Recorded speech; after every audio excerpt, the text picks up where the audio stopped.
Pour l'éclairage public, tout commence en 50 000 avant Jésus-Christ, par la domestication du feu par l'homme, mais il faudra attendre la moitié du XXe siècle pour que la nuit cesse de dicter entièrement le rythme de nos vies. C'est l'arrivée de l'électricité qui va révolutionner cela, et faire naître l'éclairage public moderne. Les lumières de la ville sont en place. Mais alors que la société change et évolue, l'éclairage public semble rester dans le siècle qui l'a vu naître, comme le dénonce Vincent Valère dans son ouvrage Les Lumières de la ville. Tendance dominante, on éclaire tout au maximum. Ce qui va évidemment dans le sens des intérêts à court terme des fabricants, mais rarement de ceux à long terme de la ville. La création d'ambiances nocturnes, architecturales et urbaines se limite trop souvent aux quartiers historiques ou aux périmètres protégés. Résultat, la population qui vit en dehors de ces secteurs éprouve le sentiment d'habiter dans des quartiers de seconde zone, puisque délaissés. Toutes ces problématiques ont ainsi pu être observées à Coulugné-Chamiers, commune périurbaine de Périgueux. C'est en tout cas ce qui ressort lorsque nous avons pu interroger les habitants de celle-ci. Je trouve qu'il y a déjà beaucoup de lumière en ville, hein, en général. Donc s'il y en avait un peu moins, des fois, même pour voir le ciel, ça serait sympa. Mais je veux dire, il y en a qui respectent et il y en a là, qui foutent rien. La police passe, elle passe à 1 heure de l'après-midi. Ah ben, le jeune qui a fait le compte toute la nuit, il n'est pas en train de faire le jack là dehors. Lui il dort. Il y a du neuf et du plus vieux, quoi. Ben, dans l'immédiat, il faudrait que ça soit refait. Ça gagnerait à être... comment vous expliquer? C'est que ça soit enterré, parce qu'il y a beaucoup de fils. Bon, il y a autre chose, c'est ce qu'ils ont fait là, le nouveau bâtiment là. Alors là, le problème, c'est qu'il n'y a pas de lumière quand on sort le soir. Le bâtiment par lui-même, il y a des escaliers. Quand on descend, il n'y a pas de lumière, alors on ne voit pas trop. Ainsi, il est difficile de répondre à la fois au problème du sentiment d'insécurité de certains habitants et aux besoins d'économie d'énergie nécessaires pour une transition écologique. Par exemple, on retrouve très peu de lumière nocturne au Bas-Chamiers ou au Roc de Campiac.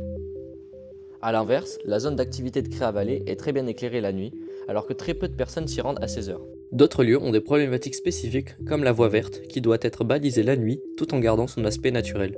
Pour mieux comprendre ces problématiques, nous sommes allés voir Monsieur Nicolas Aubin, le directeur des travaux et du contrôle, et Monsieur Brice Revida, chargé de projet au syndicat départemental d'énergie de la Dordogne, pour avoir le point de vue d'experts. Il existe des problématiques d'économie d'énergie. Il faut donc investir dans des systèmes qui limitent l'utilisation de l'électricité. De plus, le domaine de l'électricité est très réglementé, et cela particulièrement au niveau des zones d'éclairage et des températures de couleur. Ces problématiques nous ont amenés à répondre à cette grande question. Quelles sont les évolutions possibles pour améliorer l'éclairage public de Coulugné-Chamiers? Ainsi, nous avons réfléchi à des solutions innovantes pour notre projet Horizon 2040, qui vise à mettre en place des actions sur la commune. Certains films de science-fiction ont déjà réfléchi à ces problématiques, comme dans Avatar, le film de James Cameron, qui imagine des plantes lumineuses servant d'éclairage.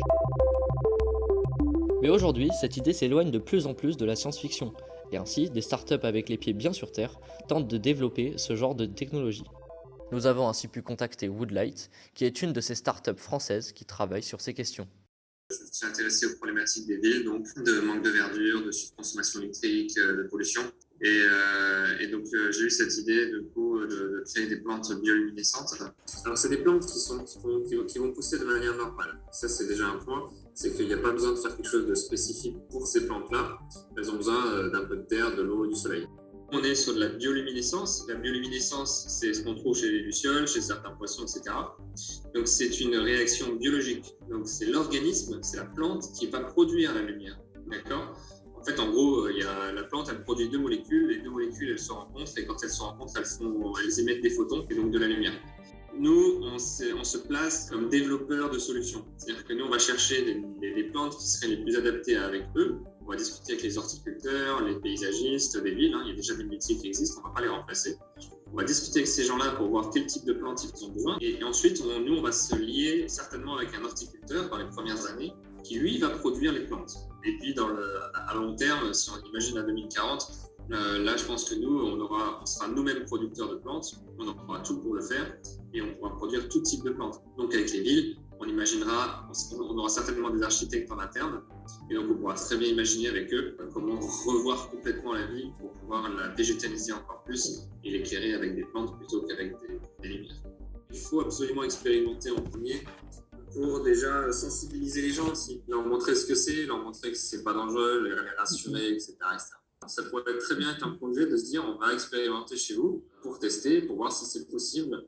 Et donc oui, c'est un projet qui est tout à fait réalisable de l'expérimenter dans votre ville avec nos plantes luminescentes. Ouais, ça c'est tout à fait faisable.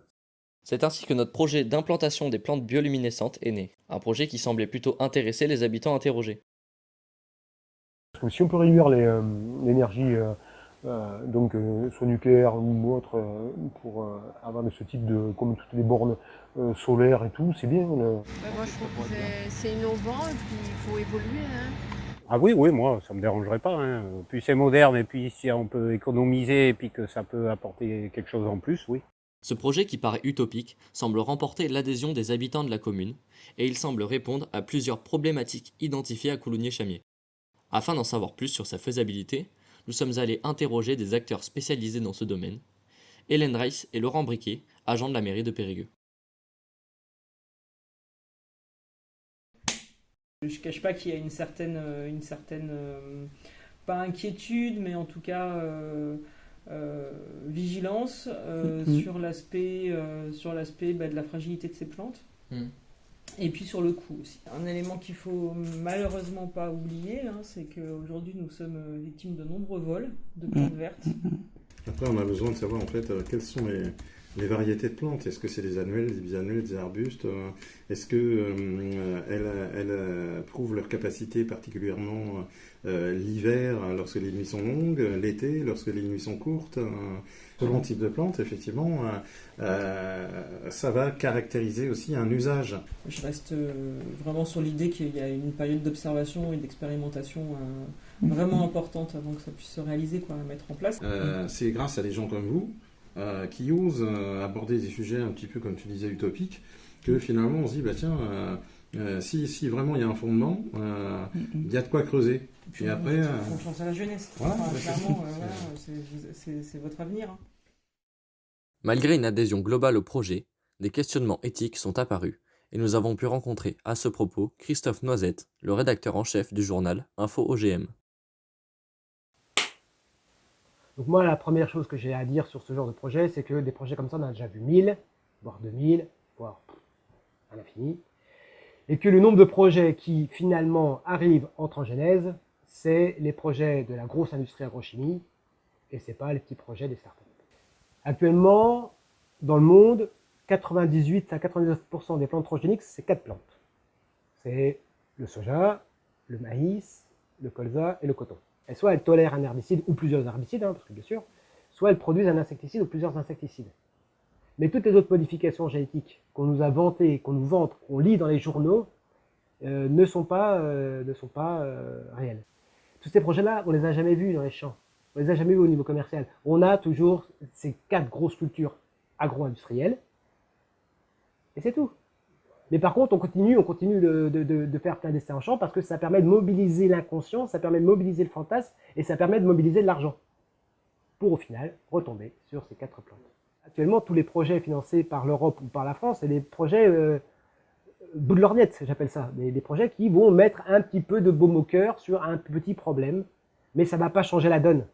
Alors si on veut vraiment avoir une humanité qui continue à vivre et une terre qui ne s'enflamme pas,